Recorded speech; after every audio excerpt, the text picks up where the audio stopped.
জাতীয় সংসদ নির্বাচনের আরও খবর জানাবেন সহকর্মী আশরাফ। রিফাত, এখন আমি জানাবো হচ্ছে নদী এবং সাগর বেষ্টিত জেলা পটুয়াখালী নিয়ে। পটুয়াখালীতে কিন্তু নির্বাচনী লড়াই সবসময় উৎসবমুখর হয়ে থাকে। আমার কাছে কিছু তথ্য রয়েছে, সেগুলো শুরুতে জানিয়ে দিচ্ছি। পটুয়াখালীতে 4টি নির্বাচনী আসন রয়েছে এবং এই আসনগুলোতে নির্বাচনী প্রচার প্রচারণা কিন্তু পুরোদমে চলছে। আমি শুরুতেই এই আসনভিত্তিক কিছু তথ্য রয়েছে সেগুলো জানিয়ে দিয়ে আসি। পটুয়াখালী এক যেটি সদর, মির্জাগঞ্জ, দুমকি নিয়ে গঠিত। এখানে মোট ভোটার দেখতে পাচ্ছি 5,05,834 জন। এখানে বিএনপি এবং এবি পার্টির মধ্যে প্রতিদ্বন্দ্বিতা হবে। বিএনপি থেকে রয়েছেন আলতাফ হোসেন চৌধুরী এবং এবি পার্টির আব্দুল ওয়াহাব মিনার। পটুয়াখালী 2 যে আসনে মূলত দ্বিমুখী লড়াই হবে, এই আসনে জামাত প্রার্থী শহীদুল ইসলাম মাসুদের সঙ্গে ভোটযুদ্ধ হবে বিএনপির শহীদুল আলম তালুকদারের। এখানে মোট ভোটার 3,12,772 জন। 115টির মধ্যে 30টি কেন্দ্র এখানে ঝুঁকিপূর্ণ।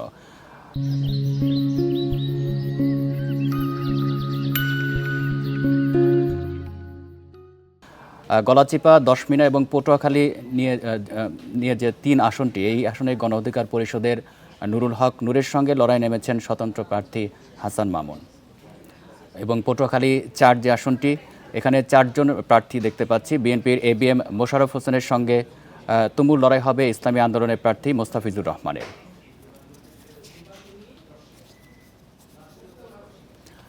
পটুয়াখালী 4-এ আমরা প্রতিদ্বন্দ্বী প্রার্থী 4 জন দেখতে পাচ্ছি। এখানে কিন্তু মোট ভোটার 3,12,601 জন।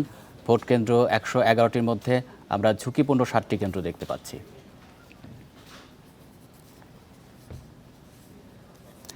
আমরা আসনভিত্তিক কিছু তথ্য আপনাদের জানালাম। এই মুহূর্তে একদম মাঠের খবর জানবো, সেখান থেকে যুক্ত হচ্ছেন সহকর্মী আব্দুল আলিম খান। আব্দুল আলিম, আপনি একটু শুরুতেই জানাবেন, প্রচার প্রচারণার খবর জানাবেন। পটুয়াখালীতে তো বেশ কিছু সমস্যা রয়েছে, প্রার্থীরা আসলে কি বলছেন? এখন পর্যন্ত যে প্রচার প্রচারণা চালাচ্ছেন, কতটা আসলে ভোটারদের কাছে যেতে পেরেছেন তারা?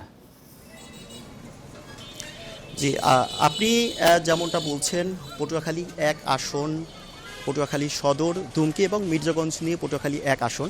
তো এখানে মূল প্রার্থী হচ্ছে 2 জন, আলতাফ হোসেন চৌধুরী বিএনপির মনোনীত প্রার্থী এবং 11 দলীয় জামাতের জোটের প্রার্থী হচ্ছেন ওয়াহাব মিনার। মূলত এই দুজনের মধ্যেই কিন্তু আসলে এই ভোটের কন্টেস্টটা হবে। এরপরেও যে আপনার ইসলামী আন্দোলন রয়েছে, এই ইসলামী আন্দোলনও কিন্তু মাঠে কিন্তু তারা প্রচার প্রচারণা করছে।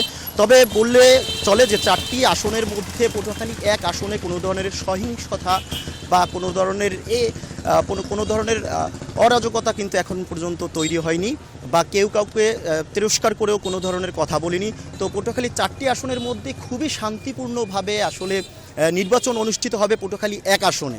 তো যেহেতু এখানে হেভিওয়েট প্রার্থী রয়েছেন আলতাফ হোসেন চৌধুরী, সেহেতু কিন্তু মাঠ কিন্তু বর্তমানে একটু প্রচারণা কম দেখলেও কিন্তু আসলে মানুষের মধ্যে একটা অন্যরকম একটা সংখ্যা রয়েছে, যেহেতু এখানে হেভিওয়েট প্রার্থী রয়েছেন একজনই, আলতাফ হোসেন চৌধুরী।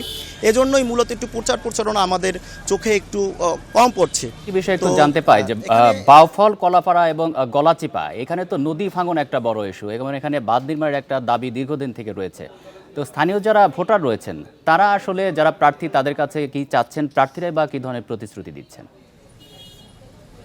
হ্যাঁ, আচ্ছা, আপনাকে একটু আমি 2-এর তথ্যটা দিচ্ছি যে পটুয়াখালী 2 আসনটি বাউফল একটি উপজেলা নিয়েই কিন্তু পটুয়াখালী 2 আসনটি।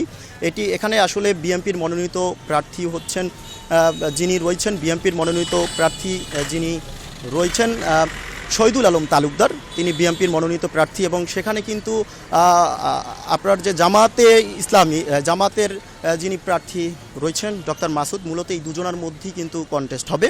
এটি হচ্ছে পটুয়াখালী 2 আসন। এবং আপনাকে আমি একটু মধ্যে যে সংখ্যা কাজ করেছে, আপনি জানেন যে বাংলাদেশের মধ্যে 13টি আসন আসলে ঝুঁকিপূর্ণ, এর মধ্যে পটুয়াখালী 3 আসনটি কিন্তু ঝুঁকিপূর্ণ রয়েছে।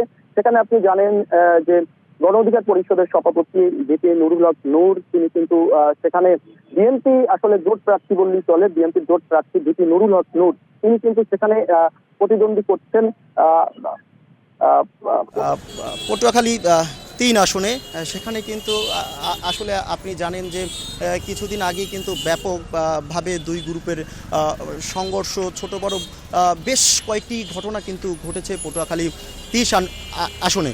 যেহেতু আপনি জানেন যে পটুয়াখালী 3 আসনের যে বহিষ্কৃত নেতা রয়েছেন হাসান মামুন, তিনি এবং নুরুল হক নূরের মধ্যেই কিন্তু মূলত কন্টেস্ট চলবে এবং সেখানে কিন্তু ইসলামী আন্দোলনের প্রার্থী রয়েছেন, তারাও কিন্তু তাদের দেখাদেখি কিন্তু আসলে